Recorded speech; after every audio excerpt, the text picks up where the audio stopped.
नमस्कार दोस्तों, मैं राजेश कपूर आपका टेक टॉक्स के एक नए एपिसोड के अंदर बहुत बहुत स्वागत करता हूं। हमारे प्रोग्राम्स आपको पसंद आ रहे हैं, आपकी मेल्स, आपके फ़ोन्स हमें लगातार इसी बात की इंडिकेशन दे रहे हैं कि आप हमारे टॉपिक्स को बेहद पसंद कर रहे हैं, जिसके लिए मैं अपनी टीम के साथ आप सभी का बहुत बहुत शुक्रिया करता हूं। आज का जो टॉपिक हम लोग लेकर आए हैं वो भी बहुत इंटरेस्टिंग है और आप लोगों के बहुत काम आने वाला है। आप क्या ये जानते हैं कि जब हम एक सॉफ्टवेयर को इंस्टॉल करते हैं अपने सिस्टम के अंदर, तो वो सॉफ्टवेयर अपने साथ कितनी कितनी वल्नरेबिलिटीज़ को लेके आ सकता है? कभी इमेजिन किया है आपने? आज जो हम टॉपिक डिस्कस करने वाले हैं वो इसी के इर्द गिर्द घूमने वाला है। कैसे एक नए सॉफ्टवेयर को डिप्लॉय करने से पहले हमारे को उसकी सिक्योरिटीज़ को तो चेक करना ज़रूरी बनता ही है, बल्कि उसके डिप्लॉय होने के बाद भी वो कितना रिस्क एक हमारे सिस्टम के लिए लेकर आया है, इसको भी चेक करवाना बहुत ज़रूरी बन जाता है। इस टॉपिक के लिए आज हमारे साथ जो एक्सपर्ट इस पैनल में मौजूद रहेंगे, उनका नाम है मिस्टर जन्मेजय राय, जो कि W3 विला के वाइस प्रेसिडेंट हैं। आइए उनका स्वागत कर लेते हैं। जी जन्मेजय, आपका बहुत बहुत स्वागत है हमारे शो में। Thank you. दोस्तों, ये शो एक नायाब शो है जिसके अंदर हम लोग लगातार आपसे साइबर थ्रेट्स, साइबर सिक्योरिटीज़ और उनके निदान के ऊपर बातें करते रहते हैं। इस पैनल के अंदर मौजूद रहते हैं डॉक्टर नवीन धाम, जिनके बगैर, जिनकी गाइडेंस के बिना इस शो को तो क्या, हम लोग किसी भी एक एपिसोड को बनाने के लिए असक्षम हैं। तो उनकी जो कंपनी है वो कंप्लायंसेस तो करती ही है, लेकिन साथ ही में वो इंश्योर करती है कि आपके सिस्टम्स जो हैं एक सिक्योर एनवायरनमेंट पे रन करें हमेशा। तो आइए उनका भी स्वागत कर लें। डॉक्टर धाम, आपका बहुत बहुत स्वागत है हमारे शो में। धन्यवाद। डॉक्टर धाम के साथ साथ स्वागत करना ज़रूरी बनता है, वेलकम करना ज़रूरी बनता है एक ऐसे खास प्लेटफॉर्म का जिसका नाम है क्लाउड एक्सेस, जो ऑटोमेटिकली एक ऐसा प्लेटफॉर्म आपको देता है जो बहुत सिक्योर है, जहां डालते ही आपका डेटा जो है एकदम सेफ आप उसके लिए महसूस कर सकते हैं। और क्लाउड एक्सेस एक बिल्कुल सीमलेस क्लाउड फैसिलिटी है, जहां पर आपका कोई भी सॉफ्टवेयर यदि डिप्लॉय हो जाए तो वो सेफ्टी जोन में तो रहेगा, लेकिन साथ ही में आपको स्पीड इश्यूज से भी काफ़ी हद तक निजात दे सकेगा। सो क्लाउड एक्सेस हमारे स्पॉन्सर्स हैं और डॉक्टर धाम हमारे कंसल्टेंट भी हैं और स्पॉन्सर भी हैं। तो आइए इस टॉपिक को शुरू करते हैं, जहां पर हम लोग बात करने वाले हैं जन्मय जैसे कि किस तरह से आज की डेट के अंदर सॉफ्टवेयर्स को डेवलप किया जा रहा है ताकि सिक्योरिटी थ्रेट्स जो है बिल्कुल ही ज़ीरो हो जाएं। Janmay, as you know that we are going to discuss with you the vulnerabilities and the challenges when you are developing a software. So कुछ बताना चाहेंगे कि आज की डेट के अंदर सॉफ्टवेयर डेवलपमेंट किस हद तक चेंज हो चुका है? जी बिल्कुल। देखिए, एक टाइम ऐसा था जब डेवलपमेंट जो होती थी, वो जो जिस प्रोसेस से वो गुजरती थी, वो पहले सारा डेवलपमेंट होता था, उसके बाद हम उसकी सिक्योरिटी टेस्टिंग करवाते थे, उसके बाद हम उसमें वनरेबिलिटीज फाइंड आउट करवाते थे, और उसमें जो रिपोर्ट्स निकलती थी एट टाइम्स हमें पूरा का पूरा सॉफ्टवेयर ही रीराइट करवाना पड़ता था।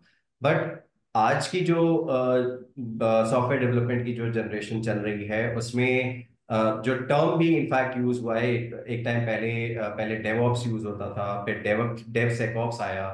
अब उसी को ही हम सेक डेवऑप्स कहने लगे हैं, बिकॉज सिक्योरिटी हम डे वन से लेके चलते हैं। तो जब हम एप्लीकेशन स्टार्ट करते हैं, तो जब प्लानिंग फेज होता है, जो कि किसी भी सॉफ्टवेयर का इनिशियल फेज होता है, हम उसी स्टेज से ही अपनी सिक्योरिटी स्टार्ट कर देते हैं। और स्टार्ट ऐसे होता है, बहुत बेसिक सी चीज से स्टार्ट होता है, जिसको हम कहते हैं सिक्योर कोडिंग गाइडलाइंस, जो कि डेवलपर्स के साथ शेयर होती है।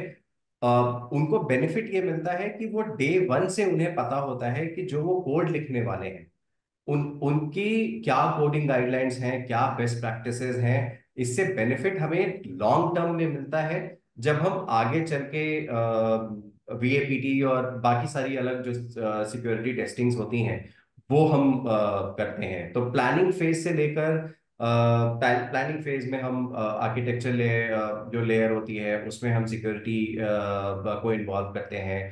फिर डेवलपमेंट में, क्योंकि हम ऑलरेडी उनके साथ डेवलपमेंट टीम्स के साथ सिक्योर कोडिंग गाइडलाइन शेयर कर चुके हैं, तो डेवलपमेंट फेज में भी वो हैंड इन हैंड चल रही होती है। फिर जब हम टेस्ट और बिल्ड फेज में जाते हैं, तो वहां भी, क्योंकि इन पैरेलल हम सास्ट और डैस्ट करते हैं। SAST is static code analysis, DAST is dynamic code analysis. ये बेसिकली आपके कोड को कांस्टेंट रिव्यू करते हैं टू मेक श्योर कि आप जो कोड लिख रहे हैं, जो डेवलपर्स कोड लिख रहे हैं, वो कोई ऐसी वनरेबिलिटी ओपन तो नहीं छोड़ दे रहे हैं जिसकी वजह से जो अटैकर्स हैं वो आपके एप्लीकेशन में जाकर आपका जो डेटा है वो चुरा लें, आप वहां से या कोई ऐसा कोड वो इंजेक्ट करते हैं जिसकी वजह से आपका, अगर आप मोबाइल ऐप इंस्टॉल कर रहे हैं तो आपका मोबाइल हैक हो जाए, या अगर आप कोई वेब एप्लीकेशन ब्राउज कर रहे हैं तो वो आपके सिस्टम पे कोई ऐसा स्क्रिप्ट इंजेक्ट कर देंगे कि उसके बाद होगा ये कि आप जो भी चीज ब्राउज करेंगे वो सारी इंफॉर्मेशन उनके पास पहुंच जाएगी। इंफॉर्मेशन लाइक आपके ईमेल्स हैं, आज की डेट में लोग पासवर्ड्स ऑनलाइन सेव करते हैं, वो इंफॉर्मेशन आपकी सेव हो सकती है। तो हर एक एक फेज पे हम सिक्योरिटी को हैंड इन हैंड लेके चल रहे हैं।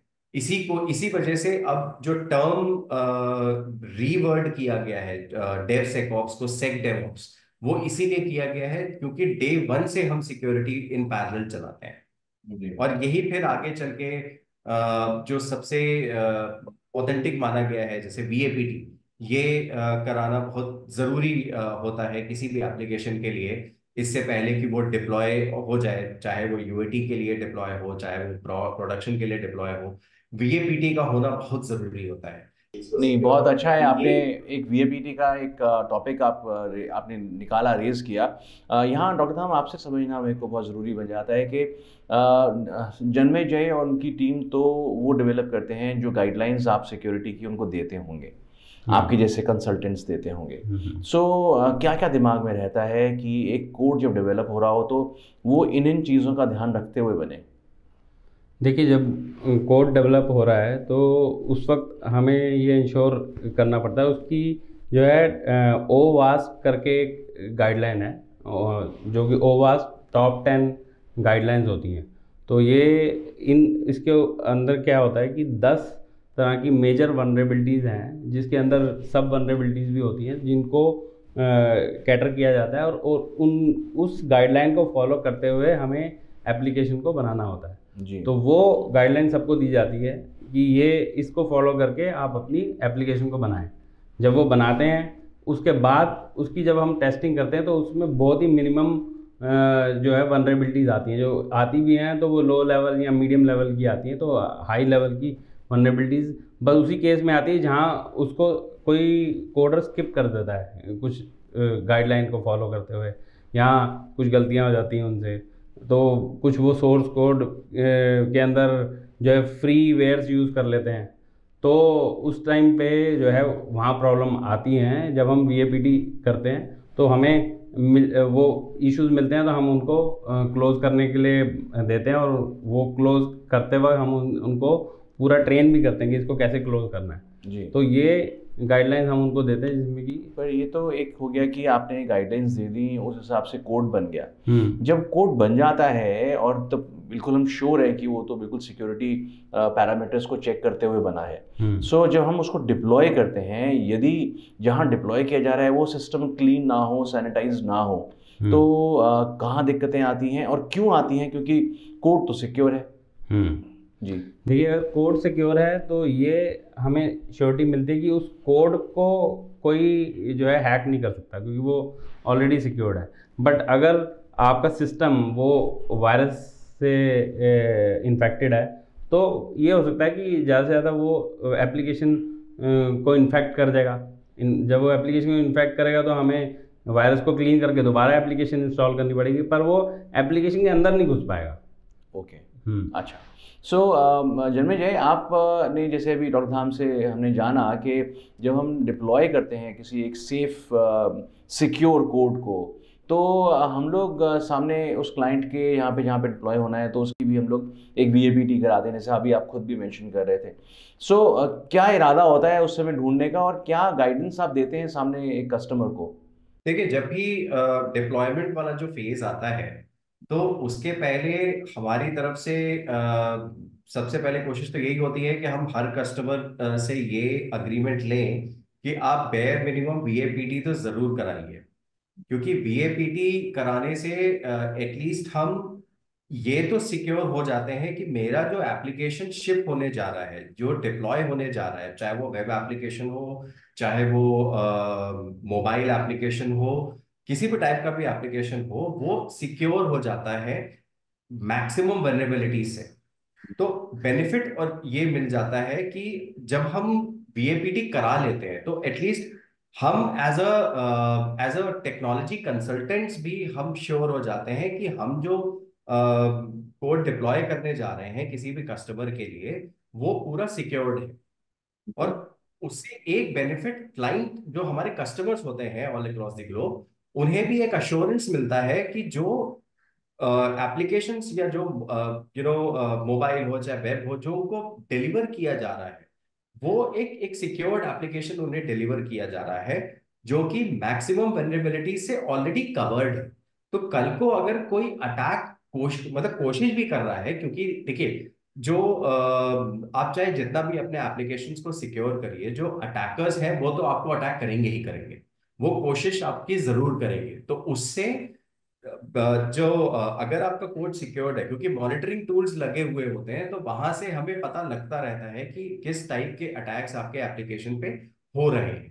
तो अब क्योंकि हमने ऑलरेडी अपने एप्लीकेशंस को सिक्योर करा हुआ है, क्योंकि हमने वीएपीटी ऑलरेडी कर लिया था, उनमें जितने भी फाइंडिंग्स निकलती हैं उसमें नवीन जैसे कंसल्टेंट्स भी हमें काफी हेल्प करते हैं। क्योंकि जब हम एक्सटर्नल पार्टी से एट टाइम्स ये रिक्वायरमेंट भी आती है कि आप हमारे एप्लीकेशंस को एक ऐसे एजेंसी से, एक ऐसे कंसल्टेंट से ऑथराइज करवाइए, टेस्ट करवाइए, जो कि सर्टिफाई कर सके। तो उसमें डॉक्टर नवीन जैसे कंसल्टेंट्स हमें हेल्प करते हैं। वो हमारे लिए वीएपीटीज रन करते हैं, हमें एक सर्टिफिकेट इशू करते हैं, जिससे हम क्लाइंट्स को अश्योर करते हैं कि भाई ये सारी वल्नरेबिलिटीज के अगेंस्ट आपके एप्लीकेशन टेस्टेड है, और हमें जो रिपोर्ट मिली है उसमें ये आपको अश्योरेंस दी गई है कि इस टाइप की वल्नरेबिलिटीज आपको इफेक्ट नहीं करेंगी। अभी आपने एक चीज़ यूज़ करी कि कम से कम वीएपीटी तो कराएं ही वो लोग। तो कम से क्या मतलब, यानी कि कुछ और भी ऐसा है जो आप करवाना चाहेंगे डिप्लॉयमेंट से पहले? देखिए बेसिक लेवल पे तो डैस्ट और सैश तो मैंडेटरी होता ही होता है। वो तो हम अपने क्लाइंट्स को हमेशा बोलते हैं कि आप ये तो कराइए ही कराइए। उसके बाद नेक्स्ट लेयर आती है वीएपीटी की। वीएपीटी आप हमेशा इसको एक्चुअली में मैक्सिमम लोग ना स्किप भी करना चाहते हैं, क्योंकि वीएपीटी ना एक तो प्राइस कंज्यूम करता है, मतलब एक एडिशनल कॉस्ट होती है ये इसको कराने की, टूल्स की कॉस्ट होती है, टाइम एक एडिशनल फैक्टर आ जाता है, प्लस एक आपका जो डिप्लॉयमेंट वाला जो टाइम है वो भी एक एड ऑन बन जाता है। तो अगर मुझे 6 महीने में अपनी एप्लीकेशन को लाइव करना है, तो उसमें अगर मुझे वीएपीटी इंक्लूड करना है, और बेयर मिनिमम 2 बार वीएपीटी करना पड़ता है, क्योंकि फर्स्ट वीएपीटी में जो फाइंडिंग्स आती हैं उसको फिक्स करके एक दोबारा से वीएपीटी भी रन करना होता है। तो एक एक वीएपीटी जो होता है वो मोटा मोटा 2 हफ्ता लेके जाता है। तो जब 2 हफ्ते की फर्स्ट राउंड होती है उस पे आपके रिपोर्ट्स आएंगी, उस पे फिक्सेस होंगे, फिर एक महीना भर जो है वीएपीटी के अंदर एक आपको केटर करना आराम पड़ता से होगा। खेल खेला जाता है। सो आराम से चलिए, एकदम। अभी अभी ये तो आपने बता दिया कि आपने डिप्लॉयमेंट करी और उसके बाद आपने वीएपीटी इंश्योर किया। कई बार इन्हीं चैलेंजेस की वजह से क्लाइंट अपने एंड पे मना कर देते हैं। उन्हें आज क्या कहना चाहेंगे हमारे माध्यम से, जो क्लाइंट्स अपने इतने महंगे कोड को आपसे डेवलप भी करवाते हैं और उससे जी। ज़्यादा ज़रूरी वो अपने उस डेटा को उस सॉफ्टवेयर के थ्रू एक्सेस करवाने वाले हैं जो उनकी पूरी ज़िंदगी की मेहनत है, लेकिन एक छोटी सी जी। वीएपीटी के पीछे वो कई दफ़ा जो है वो एक जिसे कहते हैं एक शॉर्टकट सा मार लेते हैं। तो आज हमारे जी। प्लेटफॉर्म के थ्रू क्या कहना चाहेंगे उन्हें? देखिए मेरा तो यही कहना होगा कि, और क्योंकि ये चैलेंज हम डे इन डे आउट अपने कस्टमर्स के साथ फेस करते हैं, क्योंकि जैसे ही हम टाइम फ्रेम बताते हैं, देखिए एक चीज हमें ये समझनी होगी कि हर एक एक कस्टमर को, चाहे वो पूरे वर्ल्ड में कहीं भी बैठा हो, उसको एक सिक्योर्ड एप्लीकेशन ही चाहिए होता है।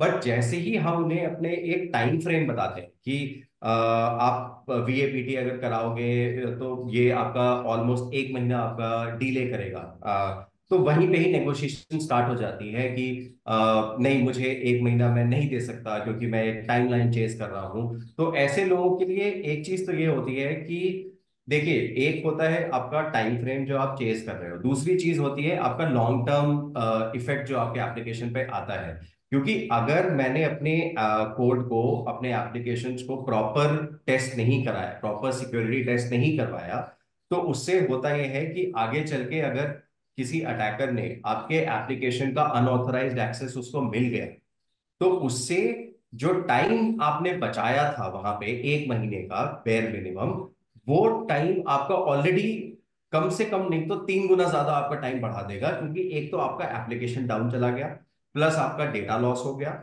और कहीं अगर आपका ई कॉमर्स एप्लीकेशन था तो आपका हो सकता है मॉनेटरी लॉस भी हो गया। तो उससे जो आपका लॉस हुआ है वो उस 1 महीने के लॉस से काफी ज्यादा है। तो हम जब भी अपने क्लाइंट्स को बोलते हैं, या जो क्लाइंट्स हमें ये अप्रोच करते हैं कि नहीं आप हमें VAPT आप अभी मत कराइए, तो हम उनको पहली बात तो यही समझाते हैं कि देखिए, आपको लॉन्ग टर्म सोचना पड़ेगा। लॉन्ग टर्म में ये क्या नेगेटिव इम्पैक्ट डाल सकता है, ये आपके एप्लीकेशंस को डाउन कर सकता है, आपका डेटा लॉस हो सकता है, आपका जो कस्टमर का डेटा है वो लीक हो सकता है, जो कि आज की डेट में बहुत मेजर चैलेंज पोज करता है। और क्योंकि आज की डेट में डेटा को ही किंग माना गया है, जी और क्योंकि AI का जमाना है, तो AI में हर एक चीज रिवॉल्व्स अराउंड डेटा। तो बिल्कुल ठीक कहा डेटा है। इस मैं बिल्कुल सहमत हूँ आपसे कि ये सब चीज़ों को हम लोगों को कॉन्शियसली करवाना चाहिए, बिकॉज हमारा डेटा बहुत कीमती है। हम एक डेटा को किसी और को एक्सेस होने नहीं देना चाहते हैं।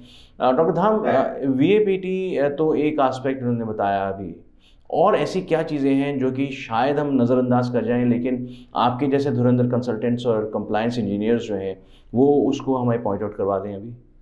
हाँ देखिए, क्योंकि इनका सॉफ्टवेयर डेवलपमेंट का पूरा जो है अपना वर्क है।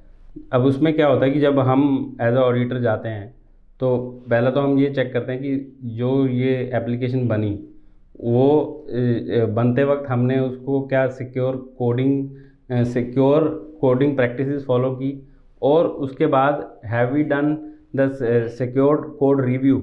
क्या होता है कि सिक्योर कोड प्रैक्टिस तो फॉलो कर ली, पर वो उस जो कोडिंग की है उन्होंने उसका भी रिव्यू होता है, जिसके लिए एक मैनुअल रिव्यू भी होता है और एक ऑटोमेटेड रिव्यू भी होता है, जिसके लिए अलग टूल्स होते हैं। वो VAPT से अलग होती है। VAPT तो बाद में की जाती है एज ए एप्लीकेशन, पर यहाँ एक एक जो लाइन उन्होंने कोड की है उसको देखा जाता है कि वो प्रॉपर कोडेड है कि नहीं है, क्या उसके अंदर कोई ऐसा लूप होल तो नहीं छोड़ दिया जिससे कि हैकर हैक कर सके आपको।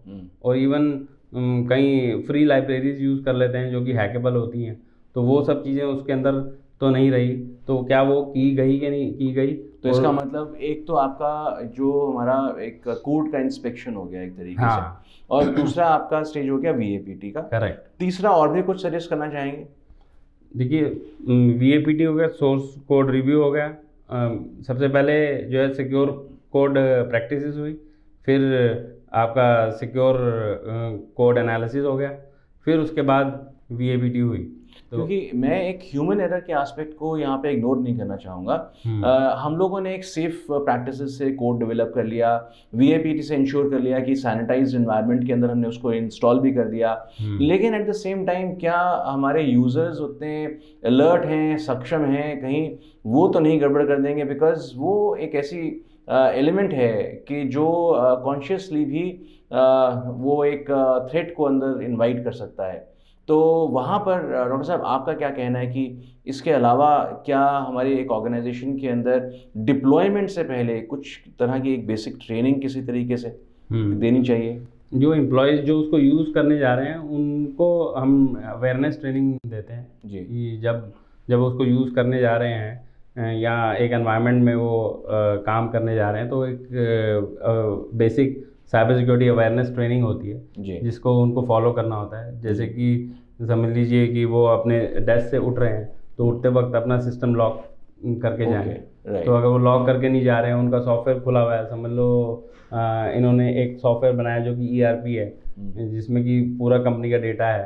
तो वो डेटा अगर खुला छोड़ के वो चले गए अपने डेस्कटॉप को, तो वो डेटा तो अगर आपके जो हैकर हैं, स्ट्रेंजर अगर अंदर आ गया, हैकर विजिटर बन के आ गया, या आपके सिस्टम के अंदर ही हैकर है, तो वो देख ले उस इंफॉर्मेशन को, तो वो ही can take away the information, उसकी फ़ोटो भी खींच सकता है या इंफॉर्मेशन को ले जा सकता है। तो ऐसे बेसिक बेसिक हाइजीन्स होती हैं जो कि साइबर सिक्योरिटी अवेयरनेस ट्रेनिंग में ही दी जाती है।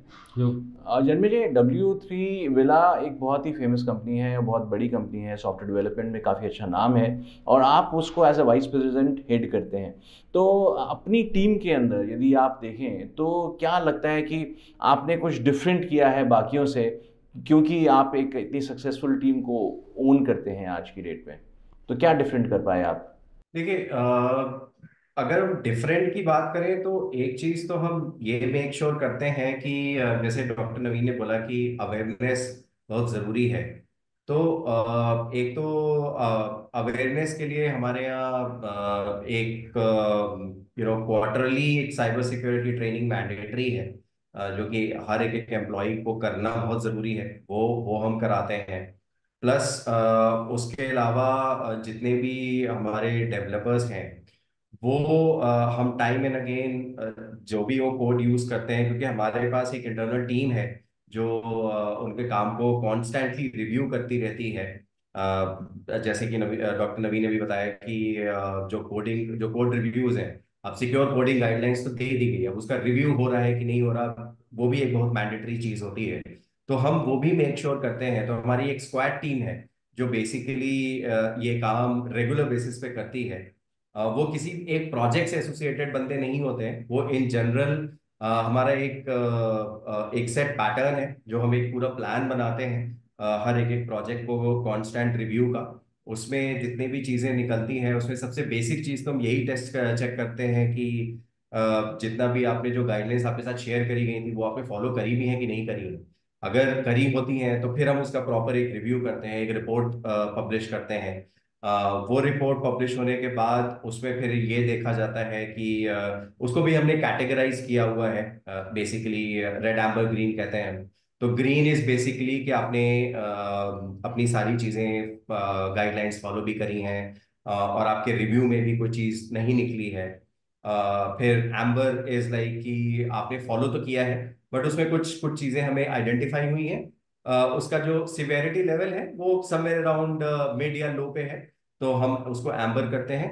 रेड अलार्मिंग होता है ऐसे प्रोजेक्ट्स के लिए और ऐसी टीम्स के लिए जहां पे हम ये फाइंड आउट करते हैं कि despite sharing the coding guidelines, जो उन्होंने कोडिंग करी है वो स्टैंडर्ड्स के अगेंस्ट नहीं है, उसमें लूप होल्स मिले हैं। उसमें जो हमने वल्नरेबिलिटीज निकाली हैं रिव्यूज में, मैनुअल कोड रिव्यूज में, वो क्रिटिकल और हाई में प्लेस करी गई हैं। तो उन टीम्स के साथ अब एक तो रिपोर्ट आपने पब्लिश कर दी, बट रिपोर्ट पब्लिश के साथ जो हमारी जो स्क्वाड टीम है वो ये भी मेक श्योर करती है कि उनके साथ बैठ के पहले तो उन टीम से समझा जाए कि भाई जब आपको चीजें शेयर करी गई थी तो why was it not followed.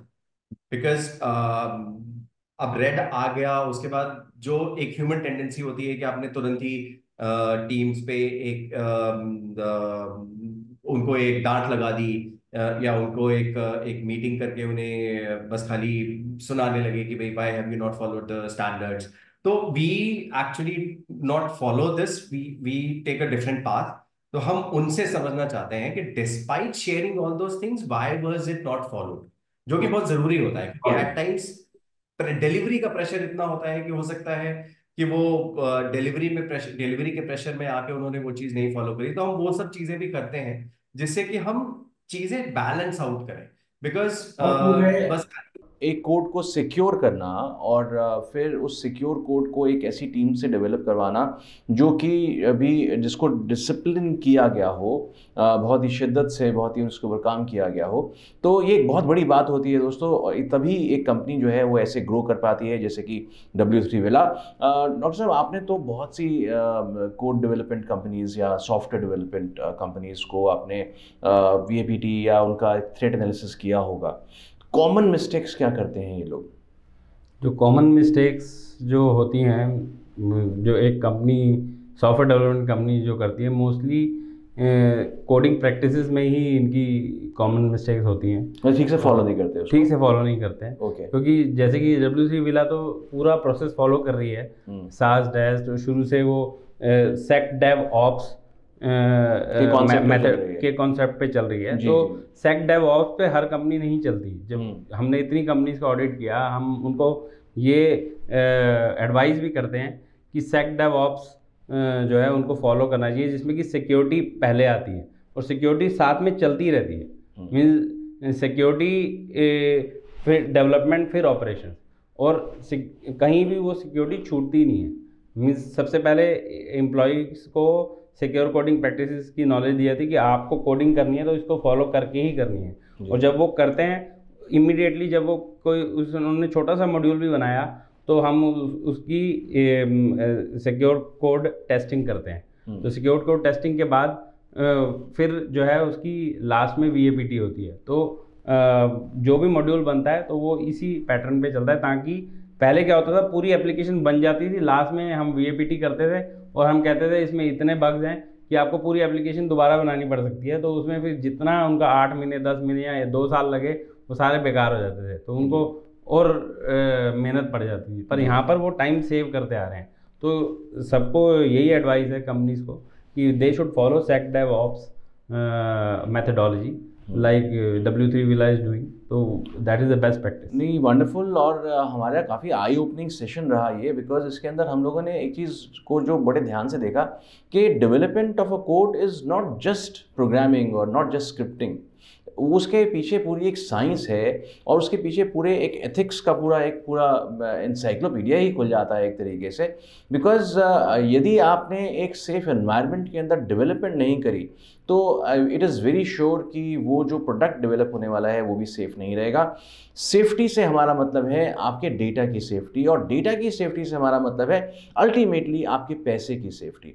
Because हमारा डेटा ही आज की डेट में हमें पैसे कमा कर देता है। डेटा है तो पैसा है, डेटा है तो हमारी स्टैंडिंग है मार्केट के अंदर। इस बात को हर कंपनी समझे, जाने और इन चीज़ों को इम्प्लीमेंट करे। हम ये सोच लेते हैं कि शायद ये पैसे हमसे ऐंठने का एक तरीका बन गया आज की डेट में, जबकि ऐसा नहीं है। पैसे लूटने का तरीका बना इस वजह से पैसों को प्रोटेक्ट करने का तरीका भी ईजाद करना पड़ा। ये बात को आप ध्यान में रखिएगा। बिकॉज सिक्योरिटी एडवाइज़र्स जो हैं वो आमतौर के ऊपर नहीं मिला करते हैं। सिक्योरिटी एडवाइज़र्स को ढूंढना पड़ता है बिकॉज आपका डेटा इतना प्रेशियस जो है। सो इसलिए आई रिक्वेस्ट कि आप अपने सिक्योरिटी प्रोसीजर्स को एक बार फिर से रिव्यू कीजिए। डॉक्टर धाम के नंबर्स हम लगातार यहाँ फ्लैश करते रहते हैं, उनसे बेहतर शायद आपको कोई कंसल्टेंट नहीं मिल पाएगा। आप डॉक्टर धाम से कंसल्ट कर सकते हैं, उनकी टीम से कंसल्ट कर सकते हैं। और W3 Villa के वाइस प्रेसिडेंट आज हमारे साथ यहाँ मौजूद हैं। आप उनके नंबर्स भी यहाँ से नोट कीजिए और उनसे भी आप पूछिए कि उन्होंने अपनी कंपनी को इतना सिक्योर कैसे बना लिया। सो ये हम एक्सपर्ट से आपको टाइम टू टाइम आपसे मिलवाते रहते हैं। सिर्फ पर्पज़ एक ही है कि आप एक सेफ एनवायरनमेंट में रहें, हमारा डेटा सेफ रहेगा, हमारी डिजिटल वर्ल्ड सेफ रहेगी तो इंडिया सिक्योर बनेगा। इंडिया सिक्योर बनेगा तो इंडिया किसी ना किसी समय पर एक जगत गुरु भी बनेगा, जैसा कि हमारे सभी बड़े दिग्गज नेता भी ऐसा बोलते हैं। So be secure, be safe, and this is all that we want in tech talks. Tech talks के हमारे इस प्रोग्राम के साथ जुड़ने के लिए कैपिटल वन टीवी के नंबर्स का इस्तेमाल कीजिए, हमारे साथ जुड़िए, हमारे को अपनी राय भेजिए। और इसी के साथ मैं धन्यवाद करना चाहूँगा मिस्टर जन्मेजय राय का। सर थैंक यू, आप अपना टाइम निकाला और हमारे साथ आप जुड़े, इसके लिए बहुत बहुत धन्यवाद आपका। और डॉक्टर धाम, आपका तो बहुत बहुत शुक्रिया है, आपने इस पूरे शो को एक तरीके से ऐसी रूपरेखा दी है कि आज दुनिया भर से आपके साथ लोग जुड़ना चाहते हैं। सो आपका भी बहुत बहुत शुक्रिया। इसी के साथ दोस्तों इस एपिसोड को मैं यहीं समाप्त करता हूं, लेकिन अगले हफ्ते हम लोग एक बहुत इंटरेस्टिंग टॉपिक लेकर आने वाले हैं।